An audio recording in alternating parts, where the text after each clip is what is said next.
이제 고린도전서의 12장에 보면요, 형제들아 신령한 것에 대하여 나는 너희가 알지 못하기를 원하지 아니하노니 하면서 우리 성도들을 하나님이 부르시고 각자 달란트대로 목적에 의한 일꾼으로 세우셨는데, 거기에 다 하나님께서 성령과 함께 은사를 주셔서 그 은사에 맞는 사역자로 세우셨음을 선언하세요. 근데 그를 그리도는 한 몸이 되었고, 성령이 우리에게 오셔서 각자 나름의 그 달란트를 깨우게 해서 그 달란트를 통해서 우리 예수님의 몸을 세우게 하셨다는 것이거든요. 그렇다면 여기 계신 여러분 한 분 한 분이 타고난 달란트도 있지만 하나님이 주신 달란트가 있고, 그것을 통해서 하나님의 나라를 세우는 일에 쓰여지기를 원하시는 거예요. 근데 그 은사는 너무 다양해서 각자 본인도 모르게 쓰여지는 것도 많고, 때로는 특별하게 보여지는 은사도 있어요. 그래서 단순히 그걸 떼다 은사론으로 쓰지 마시고, 은사는 우리의 자랑거리가 아니라 주의 나라를 세우기 위해서 사용하시는 방편이에요. 그러니까 이 은사가 없는 사람은 없어요. 우리가 쓰지 않아서 그래요. 종종 이런 거 있을 거예요. 건강한 분이 이게 손발이 부러져서 깁스를 해놓으면 한 3개월, 4개월 후에 풀면요, 근육이 굳어서 자유롭지를 못해요. 은사도 여러분이 사용할 때 더 발전적으로 힘있게 능력이 나타나지, 사용하지 않고 묻어두면 힘을 잃어버리고 하나님도 공급한 능력을 거두세요. 그러므로 우리 각자가 주의 나라에 어떤 역할을 해서 유익을 줄 수 있을까, 내가 부름받은 이 자리에서 뭘 할까, 이것을 깊이 생각해 보시기 바라요. 특별히 교회에서 맡겨주신 사명이 없다면, 느끼지 못하신다면 죄송하지만 한 주에 3명만이라도 이웃의 교인들에게 전화 좀 하세요. 전화도 큰 거 아니에요. 아침은 잘 드셨냐, 집에는 별일 없냐. 여러분이 전화 한번 돌리는 것도 한 영혼을 살리는 일이지, 한 주내 성도하고 선을 끊고 그냥 아무하고도 교제도 없이 교회를 나온다는 것은 매우 불량한 성도예요. 오늘 좀 옆에 분하고 저 좀 챙겨주세요, 인사 좀 하세요. 저 좀 챙겨주세요. 할렐루야. 서로가 이렇게 그렇게 돌보면서 일어나는 것이 교회예요. 그래서 고린도전서 12장 2절로 3절 보면, 이제 우리의 2절로 3절에 보면요, 우리를 제가 쉽게 풀어드릴게요. 여러분이 더 잘 알겠지만 여러분이 이방인이었을 때는 말 못하는 우상에게 이리저리 끌려다녔다. 예수 안 믿는 사람도 바빠요. 할 일도 많고. 근데 이 사람들이 우상 숭배하는 데는 열정을 내고 있어요. 그러므로 내가 여러분에게 말한다. 하나님의 영어로 말하는 사람은 예수님을 저주하지 않는다. 그리고 성령님의 도움 없이는 아무도 예수님을 주님이라고 말할 수 없다. 여러분 모두가 다 우리가 성령의 은혜 안에서 주님의 자녀가 된 거예요. 아멘. 그 은사는 여러 가지나 성령 같고, 몸은 하나인데 많은 지체가 있고 몸의 지체가 많은 한 몸인 같이 그리스도 그러하니라, 이렇게 했단 말이죠. 그러면서 이 12장 12절 고린도전서, 이 말씀이 오늘 우리에게 매우 중요한 메시지가 되는 거예요. 저희는 여러분이 우리 몸으로 비유를 하니까 포지션을 정했어요. 손이 되는 사람도 있고 팔이 되는 사람도 있고 다리가 되는 사람도 있는 것처럼, 하나님은 여러분을 다 이렇게 활용해서 서로 이렇게 어울리게 해서 필요한 것을 하게 하심으로 교회를 세우신다는 거예요. 아멘이세요? 그러므로 교회를 향해서 하는 일은 하늘에 상급이 있는 일이에요. 믿으시면 아멘 하세요. 그 여러분의 삶에 복이 되는 이름을 믿으시기 원합니다. 그래서 우리는 이제 고린도전서 12장 13절 보면, 우리가 유대인이나 헬라인이나 종이나 자유인이나 다 한 성령으로 세례를 받아 한 몸이 되었고 또 한 성령을 마시게 했다. 몸은 한 지체뿐 아니요 여럿이었다, 이렇게 말해요. 우리는 주님의 지체로서 택함을 받은 사람이에요. 어제 표본을 보면서 제가 늘 회개하는 부분이 있는 것은, 좀 더 탁월했으면 좋겠다, 우리 성도가 더 뛰어났으면 좋겠다, 막 이런 생각을 늘 하고 욕심을 냈어, 목사가. 근데 성경을 보니까 모질한 사람만 불렀다는 거야. 할렐루야. 많이 부족한 사람만 택했대. 하나님이 꼭지점에 있는 위대한 사람을 부르신 적이 없다는 거야. 그러니까 교회는 다 모질의 사람끼리 모인 거더라고. 옆에 분 인사하세요. 모질해서 감사합니다. 이렇게 하세요. 이게 우리들이라고. 세상은 자꾸 이렇게 꽃처럼 아름다운 사람만 찾아가는데 교회는 허물이 많은 사람만 부르시더란 뜻이에요. 안전하고 온전한 사람이 없어. 그러니까 옆에 분이 실수한다고 모질하다고 나만 못하다고 흉보지 마. 당신도 모질한 사람이야. 그 나중에 보니까 모질하니까 남을 탓하더라고. 지가 모질하니까. 그러니까 너무나 그렇게 세상에서 머리가 안 됐다고 고민할 것도 없고 택함 받은 것이 축복이에요. 우리를 부르신 이유가 있는데 사도행전 1장 8절에 걸려요. 이 1장 8절을 못 외우는 사람이 없어요. 그렇게 안 살아서 그렇지. 맞으시면 아멘이에요. 한번 읽어볼래요? 자, 오직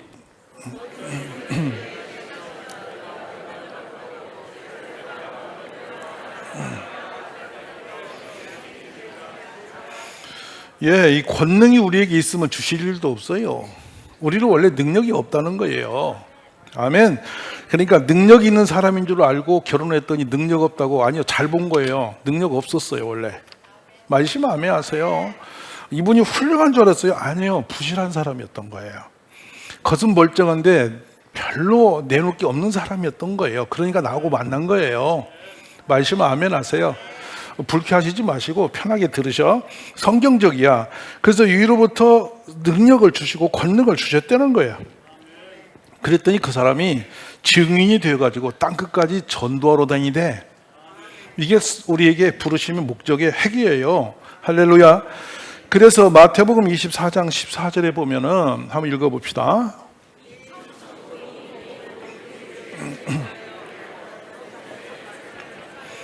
예, 이어서 이사야 49장 6절이죠.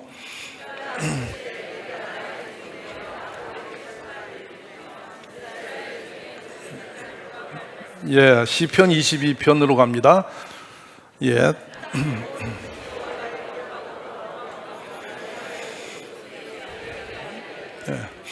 여러분이 이제 주변의 사람을 자꾸 만나고 사귀고 이렇게 섬겨야 할 이유가 여기 있는 거예요.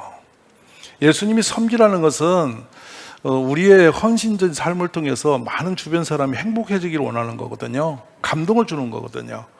섬기면 참 감동된 거예요. 이런 감동으로 역사가 일어나는 거예요. 그러므로 이걸 통해서 영혼 구원하는 데 여러분이 쓰여지기를 주의 이름으로 축원합니다. 근데 그 일을 위해서 우리 한 사람 한 사람을 다 부르셨다는 거예요. 근데 한번 물어볼게요. 주님이 언제 부르셨나요? 기억은 하세요? 이 부르심은요, 어느 날 아주 초라한 일상 속에서 그냥 우연히 부르는 경우가 너무 많아서 놓쳐요. 잊어버려요. 때로는 주님이 어떤 사명을 맡기시는 것도 뭐 엄청난 이벤트를 통해서 맡기는 경우는 거의 드물고요. 조용히 그냥 우연히 작은 말로 이렇게 통해서 이렇게 불러서 쓰게 하세요. 그러다 보니까 우리는 그런 기회를 많이 놓치거든요. 오늘 말씀을 들으시면서 우리를 택하고 부르신 주님 앞에 내가 부름 받았음을 확증하는 시간이 되었으면 좋겠어요. 고린도전서 1장 26절로 9절에서 우리들의 어떤 정체성을 가진 사람들을 택하고 부르셨는지를 쭉 소개하시거든요. 자, 제가 읽어드릴게요. 형제들아, 너희를 부르심을 보라. 육체를 따라 지혜 있는 자가 많지 아니하며 문벌 좋은 자가 많지 않다. 문벌을 따라서 옛날에 이렇게 그 가문의 역사를 따라서 위치가 정해진 시대예요. 근데 교인은 별로 탁월한 문벌자가 없더라는 거예요. 27절은 그러나 하나님께서 세상에 미련한 것들을 택하사 지혜 있는 자들을 부끄럽게 하려 했다. 그러니까 교회에 부른 사람은 대다수가 세상에, 크게 읽으세요, 미련한 사람들이라는 거야. 조금 이해되세요? 이게 다행인 거예요. 우리들 그러니까 대다수 하나님은 세상에 미련한 사람을 통해서 역전시켰다는 거예요. 그 다음 28절 한번 볼까요? 하나님께서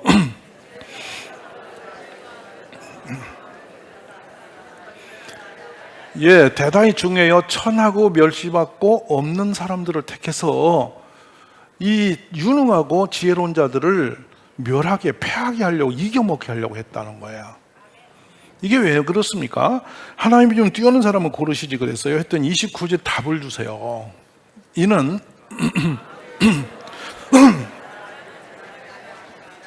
아멘. 자, 그러면 이게 탁월하게 부르심받아 쓰여진 분들의 이야기를 좀 우리가 보면서 여러분 각자가 하나님이 나를 어디다 쓰려고 부르셨지? 이걸 생각하는 시간이 되었으면 좋겠는데요. 한번 보십시다. 모세를 하나님이 부르시거든요.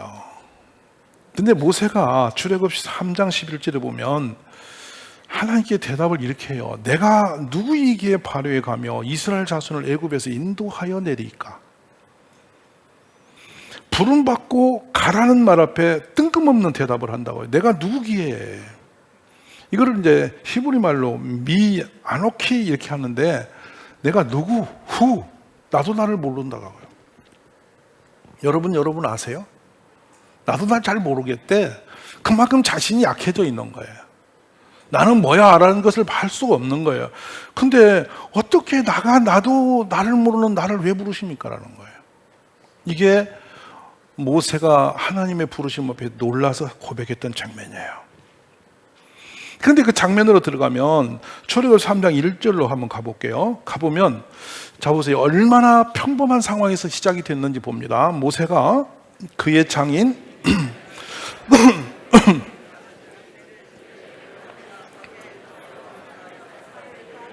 그냥 어느 날 자기 것이 아니에요. 그냥 자기의 장인 미디안의 제사장 이드로의 양떼를 몰고 그냥 가는 거예요. 어느 날. 그런데 2절에 보면 여호와의 사자가 나타납니다. 사자가 나오는 불꽃 안에서 그에게 나타나시니라. 그가 보니 떨기나무에 불이 붙었으나 그 떨기나무가 사라지지 아니하는지라. 아멘. 떨기나무는요 아무리 오래 둬도 제목이 되지를 않아요. 쓸모가 없어요. 건불에 불과한 거예요.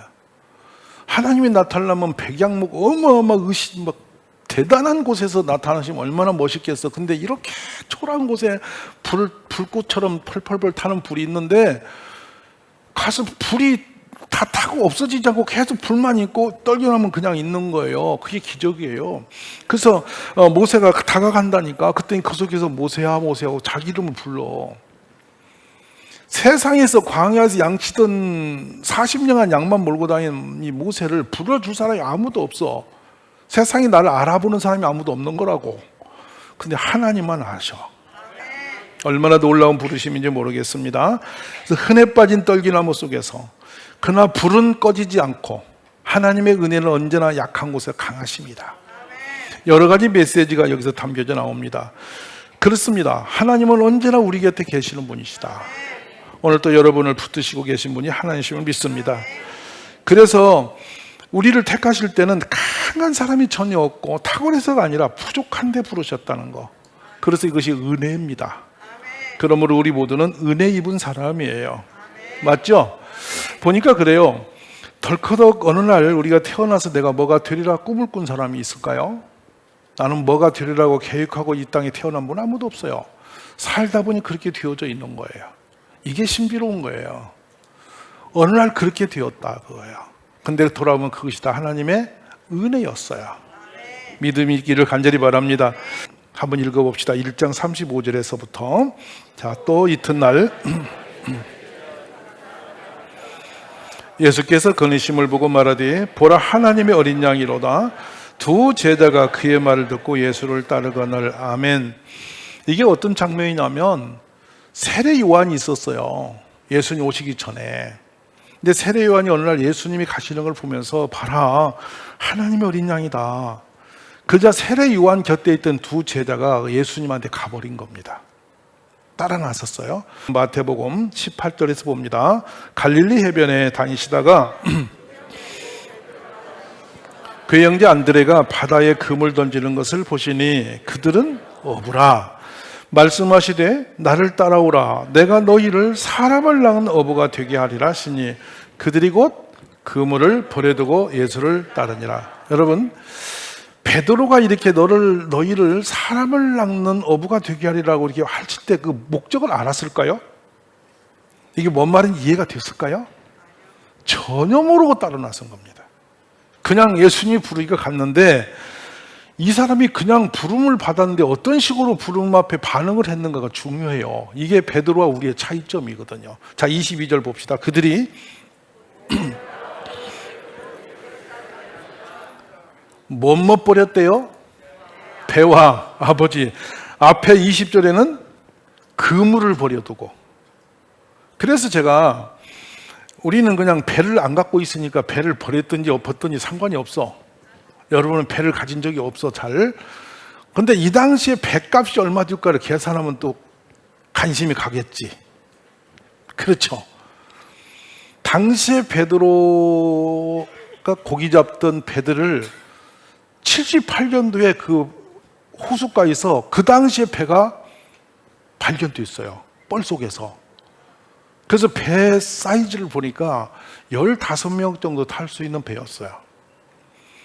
연장 도구가 시원찮으니까 통나무로 엮어서 물이 안 새게 만드는데 너무 정교한데 그 공들인 게 너무 어마어마한 거야. 배가 그대로 드러났는데, 근데 그 배값을 추산해 보니까 약 4억 5천쯤? 이쯤 되는 당시의 값으로 치면. 그러면 어부가 3억 5천의 배를 갖는다는 것이 쉬웠게요, 어렵게요? 본인의 힘으로 배를 가질 수 있었을까요? 도저히 불가능한 거예요. 우리가 계산이 되죠. 자기 능력으로 돈을 어느 정도 재산을 구축할 수 있는 부분이 있고, 내 힘이 아닌 그 어떤 것에 의해서 갖는 재산이 분포도가 다른 거죠. 근데 베드로가 갖고 있는 배는 아무리 생각해도 베드로의 능력으로 살 수 없는 배를 가졌던 거예요. 이해가 되시죠? 그 어마어마한 배를 지금 가지고 있었고, 그물이 또 뭐냐면 그때 그물의 재료를 보니까, 여러분 그거 아는지 몰라요. 그 피라고 그래서 그게 뭐냐면 대마초의 원료 나무, 그런 게 있거든요. 이렇게 커요. 한 2m 50씩 커요. 근데 껍질을 벗겨서 그거를 비벼가지고 그렇게 비벼서 실을 만들어 그걸 엮어서 금으로 쓴 거예요. 근데 이게 좀 비싼 게 아니야. 인건비가 엄청 들어가니까 엄청 비쌌던 것인데 이것도 값이 어마무시해. 근데 당대의 아버지를 버렸다는 것은 이건 보통 사건이 아니에요.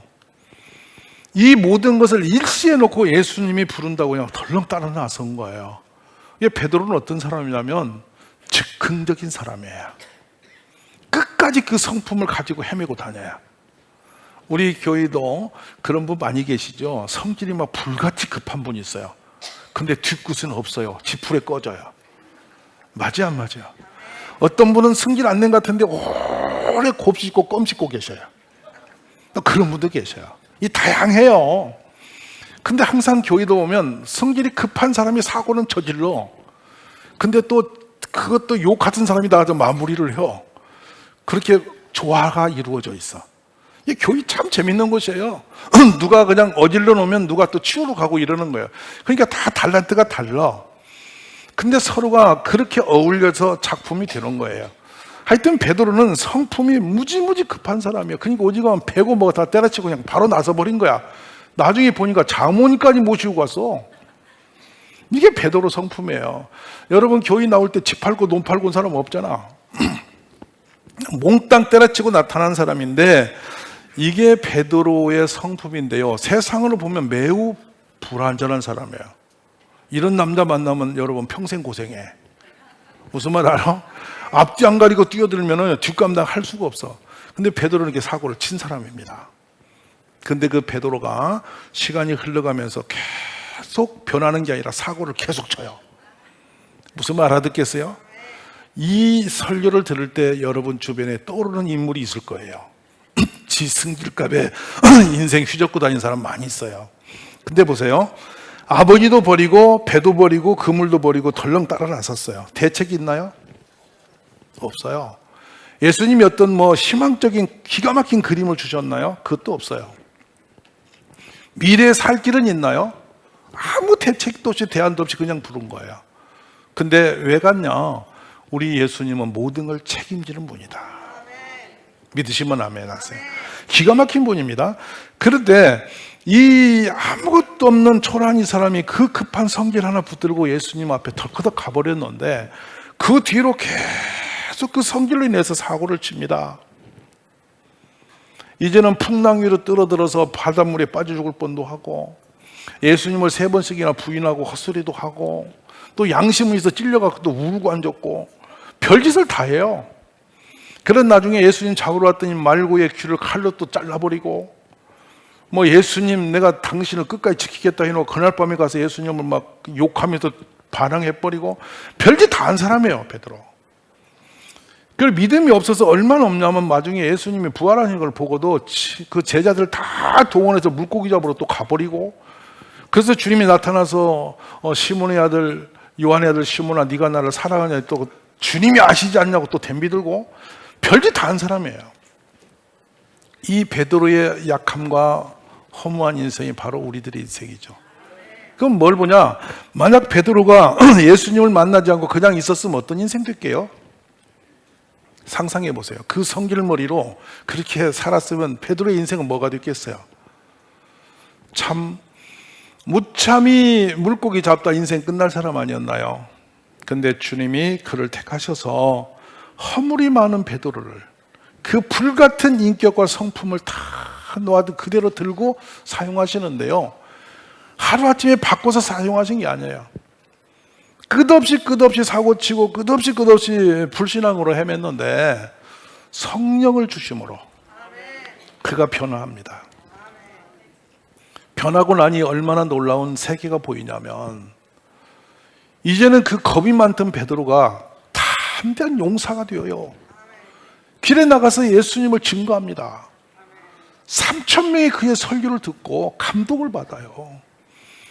나중에 1만 명, 술을 못 이할 만큼 구름대 같은 사람이 베드로 설교에 감동을 먹고, 그가 예수의 이름으로 안진병이를 일으키니 안진병이 일어나고, 그가 지나가는 그림자만 스쳐도 병든 자 고침을 받는 거예요.